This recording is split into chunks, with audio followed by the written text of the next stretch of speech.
Real blast हुई है rail के, उसमें भी 187 लोगों की मृत्यु हुई, 800 लोग घायल हुए। तो सभी लोगों को बरी कर दिया। फिर दो सवाल खड़े होते हैं, अगर वो गुनहगार नहीं थे तो 19 साल उनको रखा क्यों? क्या उनका पाप है? तो उनकी समाज में तो सत्यानाश हो गया, उनका बर्बाद हुए। तो दो चीज़ें खड़ी होती है, एक तो उनके बारे में और दूसरी तरफ यह है कि आपकी जांच क्या कर रही थी। सबूत नहीं दे पा रहे हमारी पुलिस, तो क्यों इनको पकड़ लिया था? तो ये बड़ी गमन समस्या है कि where are the proofs to prove that these are the guilty people, and if you are not, law is like that. भाई प्रूफ करो, सजा ले लो या छोड़ो, बरी करो। तो सर्वोच्च न्यायालय ने कह दिया इसका प्रूफ ही नहीं है। तो एनआईए ने क्या किया था? एनआईए ने पहले भी 3-4 लोगों को छोड़ दिया था इसमें से।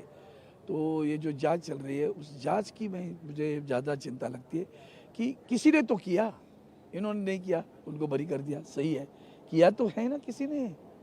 सब miserable failure of the investigation department, the police department. आज सर्वोच्च न्यायालयानं प्रज्ञा आणखीन ठाकूर आणि त्यांच्या सोबतच्यांना सगळ्यांना मालेगाव बॉम्बस्फोटाच्या गुन्ह्यातून सुटका केलेली आहे। सर्वोच्च न्यायालयाने निर्णय दिला आहे, त्यावर भाष्य करणं योग्य होणार नाही।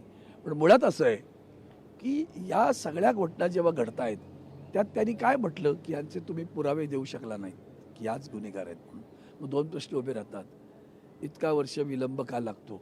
आणि इतका वर्ष विलंब लागतो तेव्हा ज्यांच्यावर गुन्ह्यांचे हे सगळे जे ठपके लागलेले असतात तो परिवार, ती माणसं बदनाम सगळ्या समाजामध्ये होत असतात।